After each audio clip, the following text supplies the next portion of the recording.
Good afternoon. Today is Tuesday, September 27th, 2022. My name is Justin Coffin. This is the 330 Sports Show, and we are recording live from downtown Youngstown at Youngstown Studio. Today's show, we are going to get very heavily into a lot of Cleveland sports. So if you like Cleveland sports, if you like a little bit of Ohio State Buckeyes, we are going to get very heavy into all three of the major Cleveland sports, mostly the Guardians, Indians, Cleveland baseball team, whatever you want to call them. I don't care. But the name on the front is more important than, the little logo on the back. Hopefully I'm not offending anybody with my Chief Wahoo hat. That's a kick-ass shirt, by the way. Oh, well, thank you. Once again, my sister got me a gift card for GV Artwork. We got to get those guys on the show. They do amazing stuff. They do like this Etch-a-Sketch stuff too. Unbelievable artists, but I have a whole treasure trove of shirts from GV, Youngstown Clothing Company, and Homage. Those are like my three go-tos. So definitely got to get them on the show at some point. But a lot of Cleveland sports today. Normally we start with the Browns and then we go to the Guardians or the Buckeyes. Today we're going to actually start with the Cleveland Guardians. But before we get into all of that, big headlines in Cleveland. So for the first time since 1995, Cleveland baseball and Cleveland football lead their divisions at the same time. We're only 3 weeks into the football season, so that tells you how bad the Browns have been for many, many years. And the Cavs also open up training camp this week. So things are looking really, really good right now as a Cleveland sports fan. As we know, don't hold your breath because, we're bound to be let down at some point. But right now, things are looking good. Guardians just clinched the AL Central. Again, like I said, the Browns are 2-1, probably should be 3-0. But you are what you are. And then the Cavs open up training camp here soon and have a loaded young roster. So that's where we're at. We'll also get into a little bit of Ohio State Buckeyes, and they just blew the doors off of Wisconsin this weekend, which was an amazing sight. But Joe, let me ask you this too. If you, and I know obviously you probably follow the Browns more than any of the two other teams in Cleveland, but with the Browns being as good as they are, at least roster top to bottom, especially when Deshaun Watson comes back, the Guardians, the youngest team in baseball, just won the AL Central. And then the Cavs have like 6 of the top 100 players in the NBA and 4 possible all-stars in their starting lineup. Which team, and I think I touched on this before, which team do you think is kind of like looking the best right now? Well, I think all of them are sort of in the same spot where they all have they're all contenders. Mm-hmm. But I think the Indians and the Browns are more Cinderella contenders, and I think the Cavs are more mathematical contenders. Okay. Yeah, that makes a lot of sense. So when we have all these three teams, and I'll pose that question out there for anyone that responds, which team is closest to a championship? So we obviously got one in 2016 with the Cavs, which was an unbelievable run, but you had the best player in the NBA at that time. Since then the Cavs have fallen off and now have built themselves back up into a contender, as Joe mentioned. The Browns have arguably, especially when Watson comes back, one of the best rosters in the NFL, 1-52 or 53, excuse me. And then the Guardians, the youngest team in baseball, have won, I think it's like 18 of their last 21 and 7 in a row. No one predicted this team to do anything before the season started. And they are just, on absolute fire right now. So pose that question to you guys. So Jay out there says the Cavs are the closest in his opinion. I could definitely see that. The Eastern Conference in the NBA is very, very loaded. But with Boston's head coach, I don't know if you heard about what happened there. Boston's head coach. So Boston won the East last year. Let's just say he dipped his pen in the company ink. So they have a like a moral and standards code there, and apparently a female staffer and him had a consensual relationship, but it was found out, and he is now suspended the entire season. So Boston is without their head coach for an entire season. So Boston, maybe you put them down a rung. You got a couple other contenders, Brooklyn, Milwaukee, but the Cavs are right there. So we will see how that goes. Now, with good news comes bad too.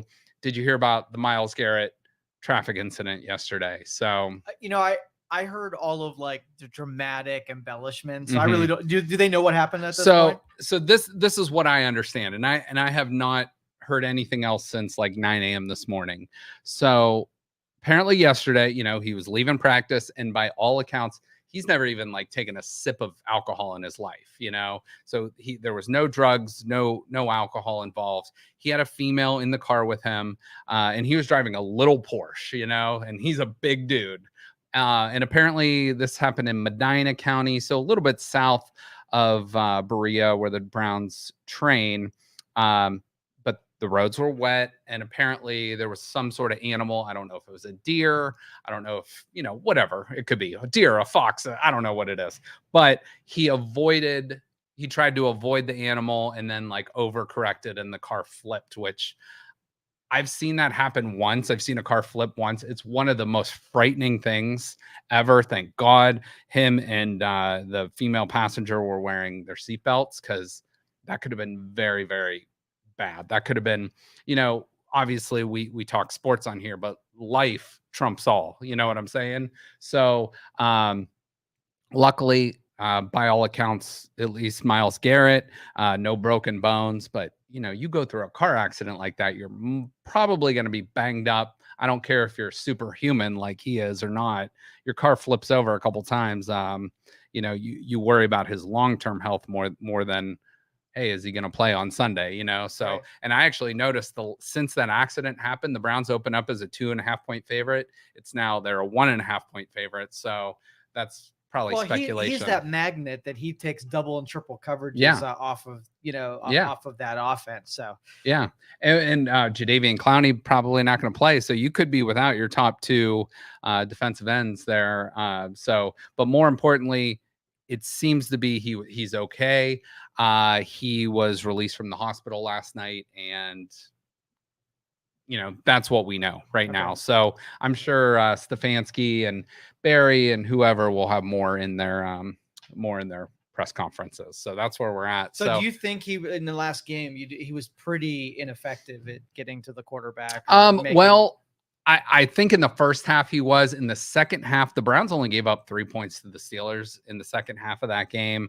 And, he didn't technically have a sack, but he made an impact. And I think on that defensive line, if you're not seeing the sacks pile up, sometimes you don't think he's making an impact on the game, but he's really he caused Trubisky to like force a couple throws, or to like he hit him one time really hard that forced an incompletion or like a quick throw. So he makes an impact on the game, whether it's in the statistical column or not. You know what I'm saying? Yep. So hopefully, fingers crossed, he'll be able to play, but obviously more importantly, glad he and hopefully that female passenger are okay. So we'll get to more Brown stuff in a minute, but I want to switch gears real quick. We're going to start off with the Cleveland Guardians, because anytime the Cavs, the Guardians, Indians, whatever you want to call them, the Browns win a division championship, it is special. So the Guardians win their division. Again, they were given like zero chance to win this division at the beginning of the season. Their big off-season signing was Luke Maley, who's their backup catcher. They have like the fourth cheapest payroll in all of baseball, and by far the youngest roster in all of baseball by, I think, almost a full year, which is crazy. We need that Bob Uecker. The Indians win it. Oh my God. Yeah. Major League. The coolest thing I saw the other day was, I think it was, trying to think who hit the home run. Oscar Gonzalez, I think, hit a home run, and there was, they were playing in Texas, and an Indians fan caught it, well, Guardians, whatever, again. But there was 4 guys or guys and gals, I don't know who it was, but they were wearing a Roger Dorn, Rick Vaughn, Jake Taylor, and Lou Brown jersey, and it was so great to see that out in the crowd, and that was just so neat. So well done by the Cleveland Guardians. Terry Francona deserves a ton of credit with this young roster, but again, $66 million payroll, which again, 4th lowest or 28th in baseball, which is just crazy. And again, 16 players. So you have a 25, 26 man roster. 16 players have made their major league debuts this season for Cleveland, which is just other teams, amazing. That's their pitcher.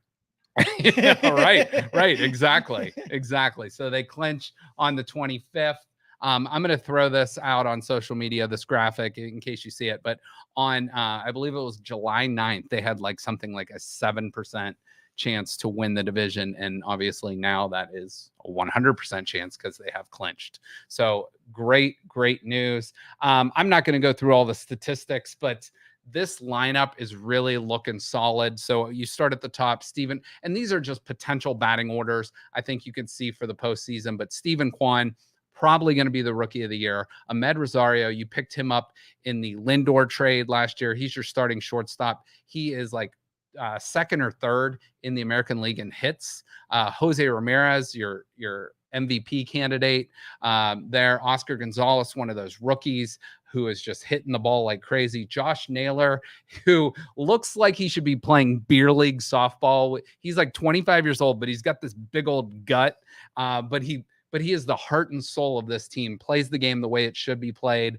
Andres Jimenez, your all-star second baseman, also in that Francisco Lindor trade. So that trade's looking really good. Owen Miller, most likely going to play a little first base, him or Naylor. And Owen Miller, you picked up in I believe the Clevenger trade with San Diego. You got Miles Straw in there, Austin Hedges. All these guys were acquired via trade. Miles Straw came from Houston. Hedges came from San Diego. Miller came from San Diego. Andres Jimenez came from New York. Josh Naylor came from San Diego. And Ahmed Rosario came from New York as well. So 6 of your 9 guys in your starting lineup, in your batting order, came from, potential trades here. So great job by the Guardians front office. And that is why this team is so successful, because they think outside the box, they get it done, and they are just smarter than a lot of front offices in baseball. They do more with less, and that's what makes them very special. So early on, Steven Kwan, we're like, who is this guy? He never let up all season. Yeah, no. He I think if it was the first weekend or first week of the season, he had like 15 hits and 20 at bats. And then we're like, this guy is amazing. And like you said, he's just continued that throughout the year. And I think if I had to place money on it, he is going to win the AL Rookie of the Year, which is just fantastic. So he is great defensively, a fantastic hitter, and he's your leadoff hitter and can run. And he hits for average, but he's got a little pop in the bat too. So he is looking good. And then the Guardians have the 6th best pitching staff in all of baseball, and that if you include their starters and their bullpen. So that is led by obviously Shane Bieber, the former Cy Young Award winner.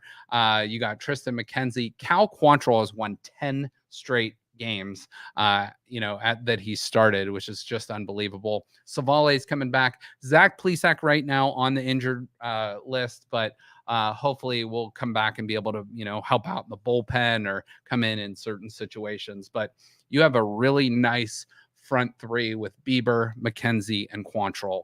And Savale can get you some ground outs here and there. So I think you have a really nice rotation for especially a short series. And the Guardians will host. It'll be a best of 3 wild card series. We don't know the opponent yet, but could be Tampa Bay. It could be Seattle. It could be Baltimore, could be Toronto. So one of those 4 teams, most likely. We'll see who they end up facing. But with that order, with that starting rotation, and then obviously the back end of the bullpen, which is really, really good. You have Emmanuel Clase, again, that he came over via trade from Texas in the Corey Kluber trade. Listen to this trade. So it was a straight up trade. The Guardians got, or the Indians at the time got, Emmanuel Clase for Corey Kluber. Corey Kluber, obviously a great pitcher in his time with the Indians, but he pitched one inning for Texas before he got hurt. Emmanuel Clase is now considered the best closer in all of baseball and just doing amazing things. And the Guardians have him under contract for a long, long time. James Karinchak, the wild thing, number 99, and he wears that in honor of Rick Vaughn. Trevor Stephan, Sam Hentges, and Nick Sandlin, all great relievers right now for the Guardians. So they are all doing amazing things right now for the AL Central champions. So we take a look at the team. 86 and 67. These last couple games are, I don't want to call them meaningless, but they're not going to affect. They're pretty much locked into that 3 seed. So you have 3 with Tampa and then 6 with Kansas City to finish out the season. So this is going to give a lot of these guys opportunities to, kind of work on their craft, finish out the season, but also more importantly, get some rest before the playoffs start. So these guys are in full go mode before the playoffs start. And should be really, really exciting. And I had to throw this in there. Last week, Adam Levine went viral on social media for jumping in some girl's DMs. And he said, send me a pic. She did. And then he said, it's truly unreal how hot you are. It blows my mind. He obviously got in trouble for that, but threw in a picture of the Guardians because they are playing some hot baseball right now. Again, they've won 7 in a row, 18 of the last 21. And by the way, if you have not seen the Adam Levine memes out there based on people sliding into DMs, it's hilarious. Kind of feel bad for him a little bit, or his wife or his family, but it is very, very entertaining to check some of those out. It's well done. Some people have a lot of free time on their hand, but it makes for good entertainment for the rest of us.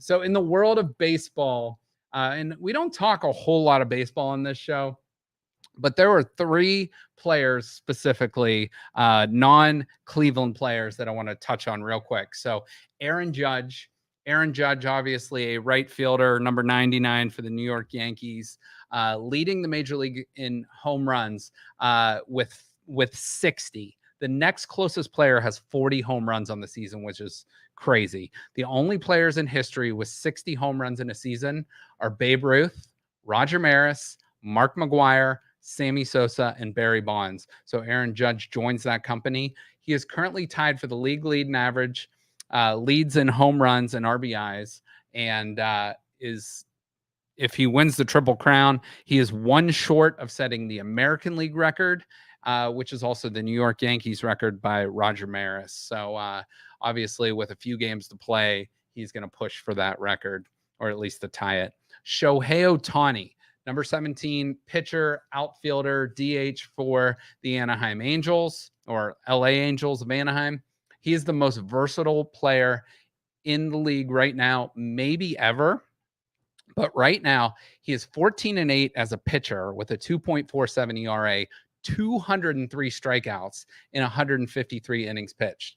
He also is hitting .271 with 34 home runs, 93 RBIs, and 11 steals. Any other year, that would get you the MVP. But Aaron Judge right now is on a winning team, and the Angels baffle me every year. They have Mike Trout, they have Shohei Ohtani, 2 of the best players in baseball, and they can't win. I just don't get it.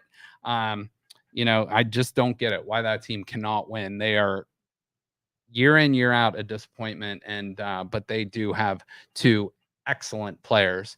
And then finally, Albert Pujols of the St. Louis Cardinals has 21 home runs on this season, and just hit 2 more home runs this past weekend to get to 700 home runs in his career for the 42-year-old. So just think about that. 700 home runs. There are 2 players in the history of baseball with 700 home runs and 3,000 hits. Those 2 players are Hank Aaron and Albert Pujols. The only players in the 700 home run club are Barry Bonds, Hank Aaron, Babe Ruth, and now Albert Pujols. So 4 players only. That is just unbelievable. So well done. Congratulations to Albert Pujols. He did that in LA, a team he actually played for a little bit, but I thought that was really cool. And especially to do it in a Cardinals uniform where he played most of his career. And then final baseball note here, only 10 current batters are hitting over the 300 mark in baseball, which is pretty insane. The league average is very low this year, but Freddie Freeman, Paul Goldschmidt, Judge, Bogarts, McNeil, Arraez, Abreu, Lowe, Alvarez, and Andres Jimenez of the Cleveland Guardians. So those are your 10 hitters with that are hitting 300 on the season. So that's it for baseball. Real quick check-in with the Cleveland Cavaliers. Again, I mentioned they opened up training camp this week, had some interviews, get their photo shoot in, but they're going to start getting to work for the opening tip here in just a few weeks. So the ESPN top 100 list dropped, and the Cavs have 6 players in the top 97 in the league. Donovan Mitchell, Evan Mobley, Darius Garland, Jared Allen, Karis LeVert, and Kevin Love. I think on that list, Evan Mobley's a little too low. Karis LeVert's maybe a little too high, but there are some really, really great, solid basketball players, especially in that backcourt for the Cavs. The area where they're the weakest is at that 3 spot. If they can get just some solid play from Isaac Okoro, this team could be very, very special. So that is our check-in with, again, the Cleveland Cavaliers. We look forward to some really good basketball this season. Before we get to the Cleveland Browns, I want to touch real quick on the Ohio State Buckeyes, who just absolutely knocked it out of the park against the Wisconsin Badgers this weekend.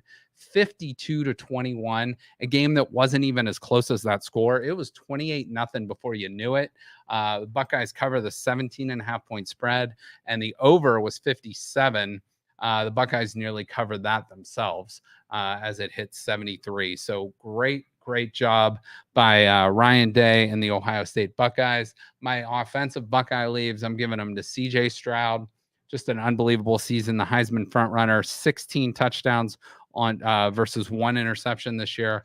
You had 2 100-yard running backs in this game in Mayan Williams and Travion Henderson. Cade Stover, the tight end, former Mr. Ohio, putting up amazing numbers this year. Your 2 wide receivers, Emeka Ibuka and Julian Fleming. Harrison kind of had a quiet game, and Jackson Smith and Jigba has played like 15 snaps the whole season.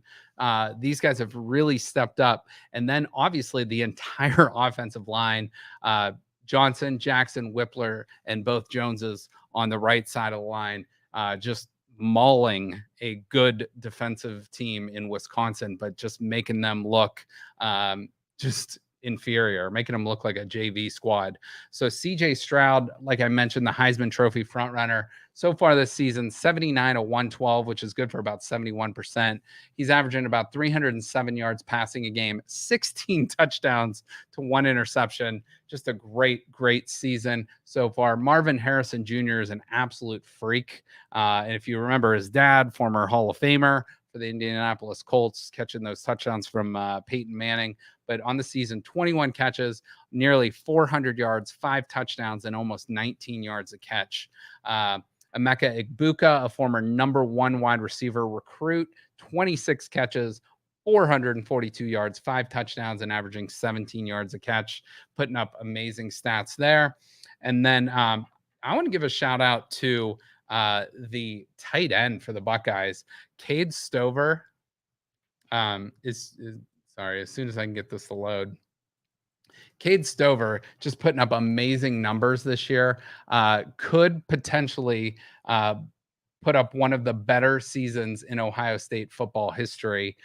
Just doing a fantastic job for the Buckeyes. So those are my Buckeye leaves for this game.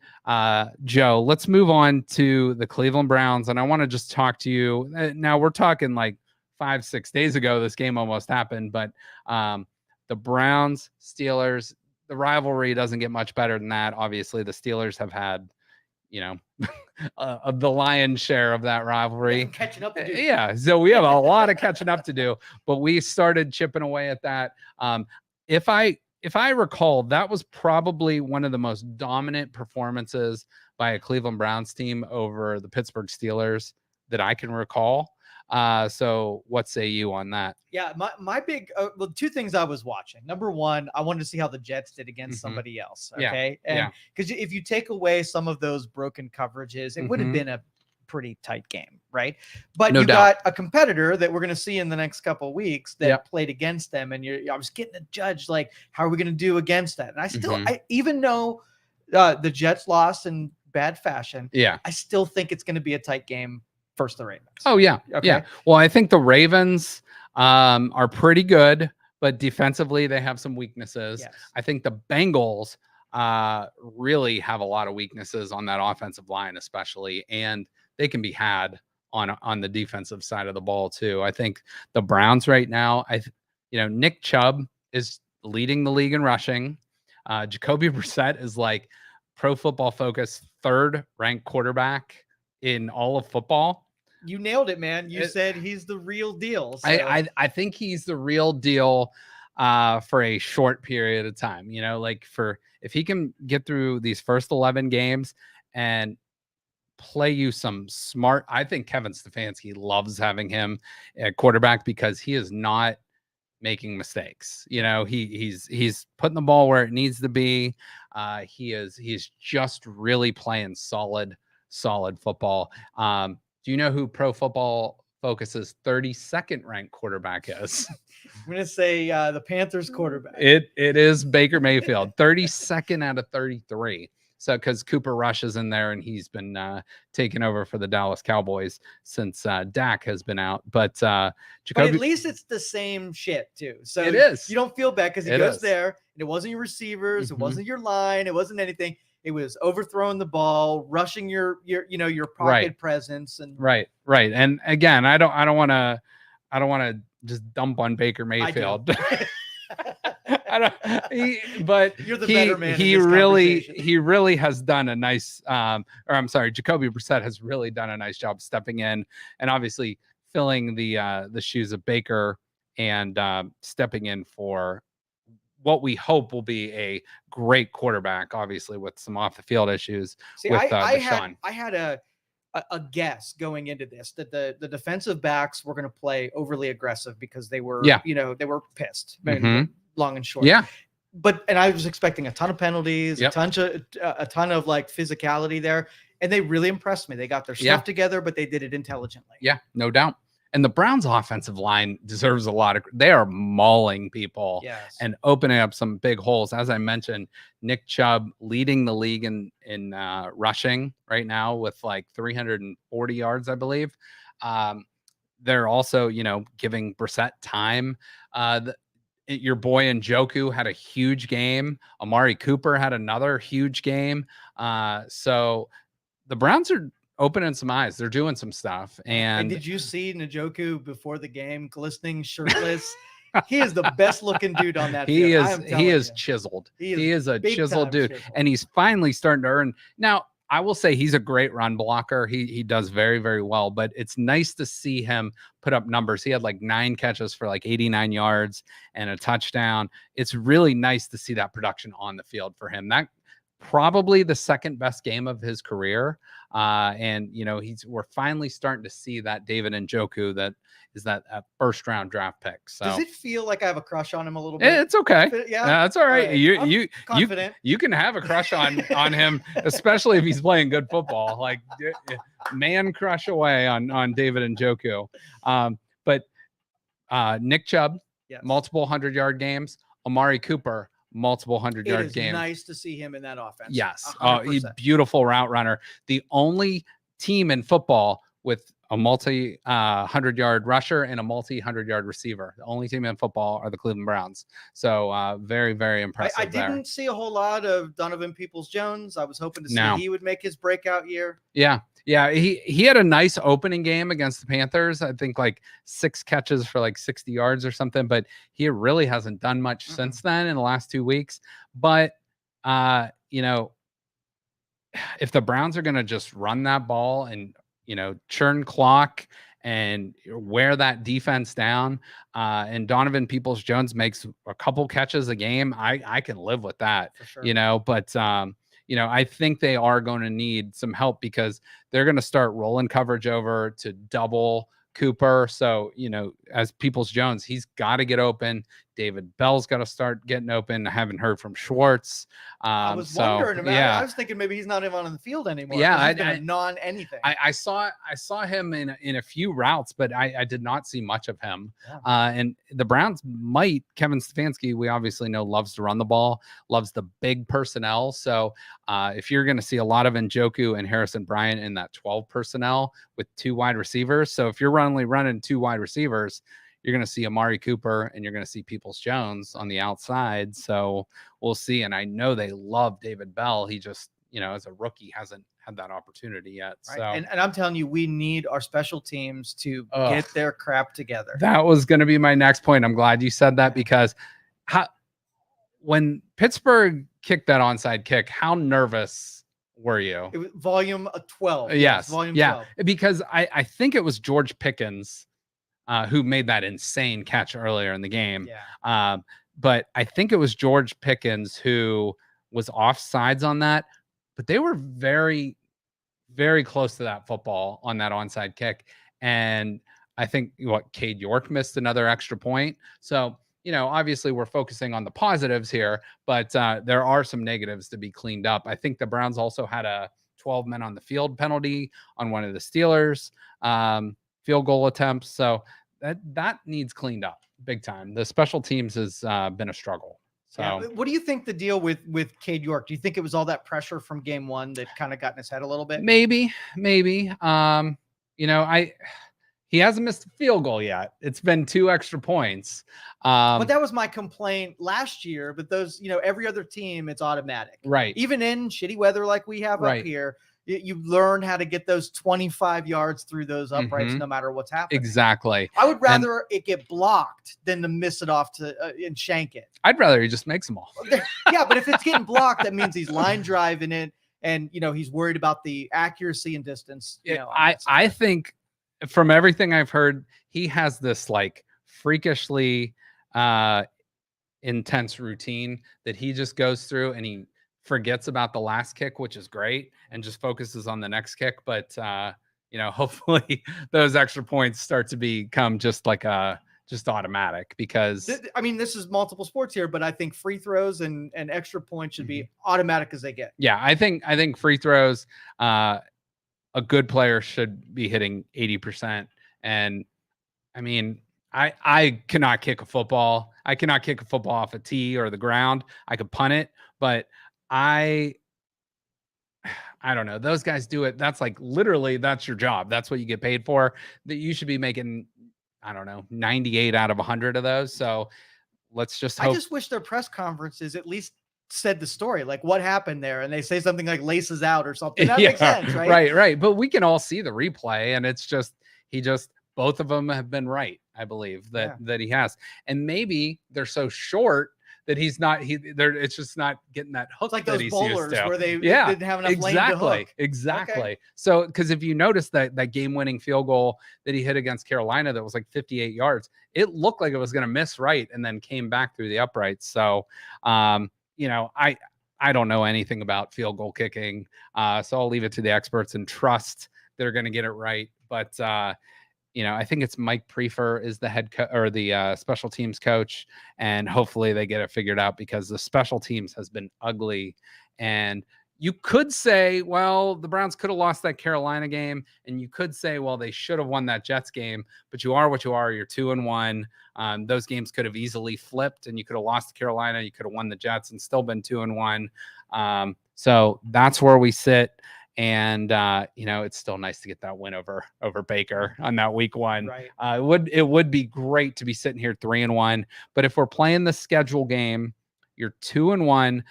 Before the season started, what did we say? We wanted to be 3-1 in those first 4 games, and we have that opportunity. Obviously, we don't know. I wouldn't have picked the Jets to lose to them. That wouldn't have been the one. No, for me, it probably would have been the Steelers. Coming on a short week, and honestly, that short week was probably the best thing for the Browns after that Jets game. You didn't have to think about it and stew about it too long. You got on the field, got to hit somebody, and they really dominated. So are there any injuries that extra days would have been better for? Does anybody get to heal up a little bit? I can't think of anybody. Obviously Jadeveon Clowney, I don't know his status, but he did not play, but hopefully he'll be back on Sunday. I have not seen the status report. But big loss in that game was the linebacker Walker. What happened there? I know that he's out for the season. Big injury. Like, what happened? How did he get hurt? I believe it was some sort of like quad tear. And then you add on top of it that lineman jumped on his back, which I still don't know how that wasn't a penalty. So It is what it is. Hopefully that guy got fined for that. But, it almost looked like, when you overextend, and I don't know, those guys are so freakishly ripped that, sometimes those soft tissue injuries just are bad, and unfortunately lose him for the year. Hopefully JOK is back because he went out of that game, but Jacob Phillips comes back in. JOK was missed. He was because he can run side to side, but they really held the Steelers in check in the passing game and in the run game. And overall, I give the defensive performance a really good grade. So and from comparing to injuries in the past, I mean, I think we're doing pretty well at keeping everybody healthy. The Miles thing's a stupid thing. It's not an on-field, but if you were to take that out of the equation, there's only been one big loss, and that happened last week. And I forgot to share this meme, but I think I shared it on social media. But the funniest thing, not making light of because we know he's okay now, so it's okay to be a little bit funny about it. But it was a deer saying he got out of the way because of what he heard what Miles did to Rudolph. See? I thought that was pretty funny.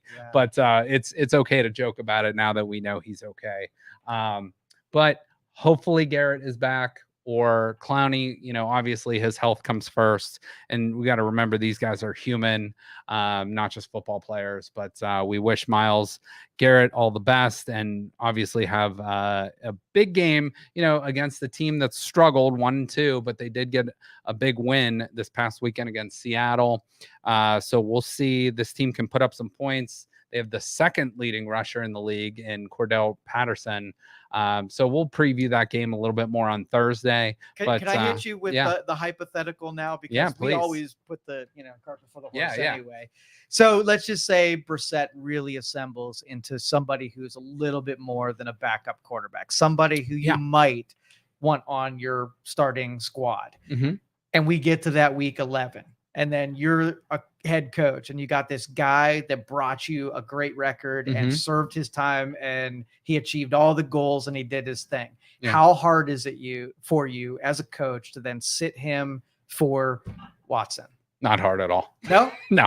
All right. No. That was easy. He didn't not hard hesitate. At all. No. I think Deshaun Watson, again, whatever you think about him off the field is kind of secondary to, we traded a bunch of assets, obviously paid him. I say we paid him a lot of money. This is your franchise quarterback. As long as he is healthy, he will be on the field. And Jacoby Brissett just becomes now the number one backup in the league. And you have an insurance policy in case maybe Watson does struggle, or maybe, rolls an ankle or something like that. Then you're going into the playoffs or whatever, and you're saying, hey, I feel good about our backup having to play if necessary. So the backup quarterback has long been one of the most popular players, especially on the Cleveland Browns. Like, get Whedon out of there, get Manziel out of there, get, player X out of there. And, it is what it is. And now, how many, as an NFL team ever had a quarterback rotation that they used 2 quarterbacks in the all season long, like in different situational things? Actually, Tennessee, I believe, last year, Las Vegas, I believe, used Marcus Mariota, who's now the quarterback for the Falcons. They would bring him in on like rushing situations. But not, I think it was almost like more obvious situations. But when it's a quarterback that can run, that maybe he can get out of the pocket and maybe throw a pass here and there. It's not like the Wildcat where it's either he's handing it off to this guy or he's keeping it himself. So, and then Jacoby Brissett, actually, when he played, I think it was with the Colts, he was Phillip Rivers' backup. They would bring him in just on intentional quarterback sneaks. And I think they said in the game, he's like 29 to 30 in his career. Wow. So, we had a quarterback with Mayfield who couldn't get that quarterback sneak before. He really struggled. And now you got a guy that if it's 4th and 1, you trust your quarterback to pick up that yard, 2 yards. I think he even had a 6-yard gain on a quarterback sneak against the Steelers, which is just pretty awesome. And then he got up and kind of did that fist bump. So, yeah. But with that said, Jacoby Brissett, I'm very comfortable with him. But again, very short sample, 3-game stretch. And you're not playing the world beaters here. The Steelers do have a good defense, but that defense without Watt is very different. Mm-hmm. Panthers have a lot of talent on that defense, but I don't know what that team's going to be this year. And then the Jets again have some nice pieces, but not a solid team. So, pretty soon you got the Falcons this coming week, then you got the Chargers, then you got the Patriots, who that game might look a little easier now because they're not going to have Mac Jones. He's injured. Former Browns quarterback Brian Hoyer is going to probably play in that game. Oh, I like Brian. Yeah. He's a good dude. One of the, actually had some nice wins with the Browns back in the day, but we can maybe, we beat Mitch Trubisky, who is from Cleveland, Brian Hoyer from the Cleveland area. So maybe this can be a pattern. We'll beat guys that are from Cleveland on opposing teams this year. That could be a nice... Well, as many quarterbacks as we had, we've got a coaching quarterback on every team. We really do. That'd be an interesting thing. Look around the league, find out how many former Browns quarterbacks are sprinkled on rosters. There's probably a good amount. So yeah, Brandon Whedon's the only one that I miss being in the league. He was so fun to watch. There's no way he's in the league still. No way. He was 45 when he was hired. So. That's a good point. That's a good point. Yeah. So, so those are our thoughts on the Browns and the Guardians and the Cavs and the Buckeyes. So it's a really, really good time to be a sports fan in Northeast Ohio and just Ohio in general. We're going to have plenty more for you on Thursday. We'll have a Browns Falcons preview. We'll talk a little bit more Guardians. We'll get into, the Buckeyes play Rutgers this weekend, so maybe we'll do something fun there with Rutgers. But for Joe, I'm Justin. Thanks for tuning in. Make sure to follow Youngstown Studio and the 330 Sports Show on social. Appreciate you guys. Thank you for listening to this show on Youngstown Studio. If you like our programming, we invite you to subscribe to our YouTube channel, follow our Facebook page, or subscribe to your favorite podcast platform like iTunes or Spotify. This is original Youngstown content, and we would appreciate